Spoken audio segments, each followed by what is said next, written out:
This is EC data. Please understand. This is not our data. This is EC data. And EC कह रहा है कि हम free and fair election करा रहे हैं, और उनके डेटा में एक असेंबली में 1 लाख फेक वोटर्स हैं, फेक एड्रेसेस, डुप्लीकेट, फॉर्म 6, अलग अलग तरीके। तो हम इलेक्शन कमीशन से नहीं कह रहे हैं, हम हिंदुस्तान के युवाओं से कह रहे हैं, हिंदुस्तान की जनता से कह रहे हैं,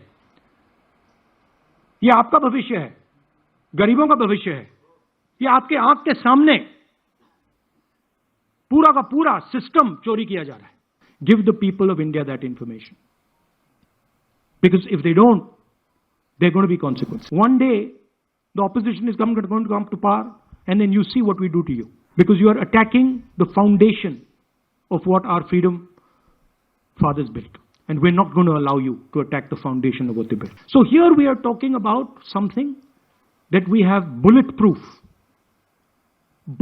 proof. We noticed that there is always a reason. There is always a reason given for this lack of anti-incumbency, for this shift suddenly from these opinion polls, right? And the reasons are multiple. Ladli Behna, Pulwama, now सिंदूर। राहुल गांधी जी के कहे पर मैंने पहले भी कहा है, न तो उनका दल किसी तरह से भरोसा करता है, न उनके दल के कार्यकर्ता किसी तरह से भरोसा करते हैं।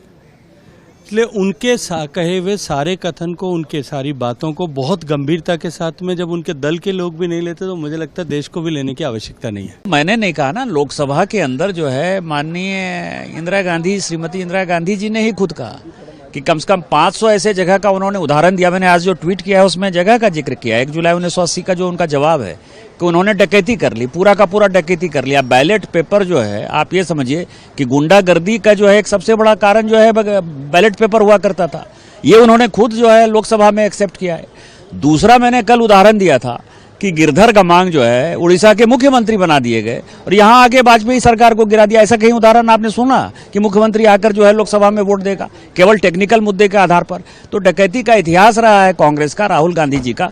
उनको मुझे लगता है कि जो उनके ट्विटर है ना, उनको पढ़ाते नहीं है बढ़िया से। मैं राहुल गांधी को ओपन चैलेंज करना चाहता हूं। अगर उनको उनके आरोपों में दम लगता है तो वो रिटर्न एफिडेविट के ऊपर चुनाव आयोग को जवाब दें, परंतु राहुल ऐसा करेंगे नहीं, क्योंकि राहुल एक अलोकतांत्रिक व्यक्ति हैं जो जब जनता का समर्थन नहीं जीत पाते तो हार का ठीकरा किसी न किसी बहाने कोई ना कोई दूसरी चीज के ऊपर फोड़ते हैं।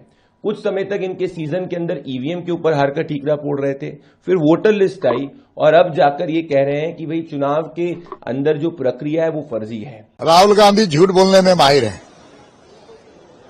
पूरी कांग्रेस और विपक्ष फरेबी राजनीति करने के लिए माहिर है, और एसआईआर के मामले में लगातार राहुल गांधी ने सवाल उठाया था कि मतदाताओं का पुनरीक्षण होना चाहिए।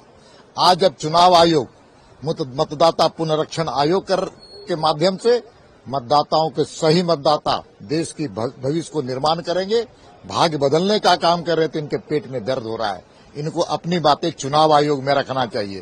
संसद को अवरोध करके गाढ़ी कमाई गरीबों का के बल पर यह संसद चलता है, उसको अवरोध करने का काम कर रहे हैं। ये देश के खिलाफ काम कर रहे हैं। चुनाव आयोग, संविधान ने उसको कुछ शक्तियां दी हैं, उन्हीं का वो उपयोग कर रहे हैं।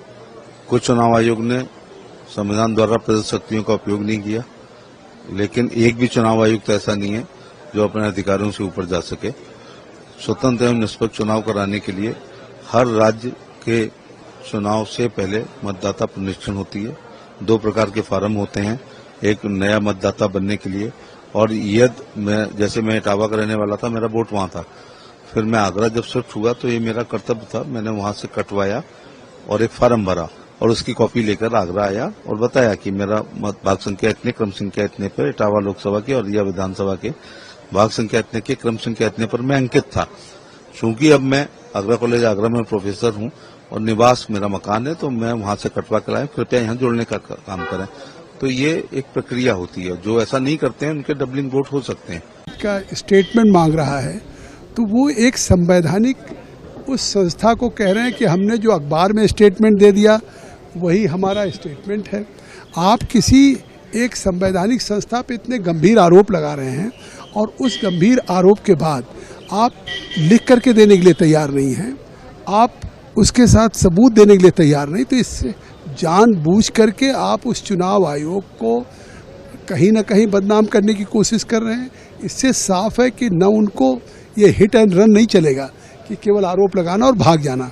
अगर उनके पास कोई सबूत है तो उनको इस बात को जवाब देना है, अन्यथा उनको शर्मसार होना चाहिए, माफ़ी मांगनी चाहिए, क्योंकि आखिर चुनाव आयोग वही है जिसके आधार पे चुनाव लड़ करके तेलंगाना में उनकी कांग्रेस की सरकार बनी है, कर्नाटका में कांग्रेस की सरकार बनी है, हिमाचल में कांग्रेस की सरकार है।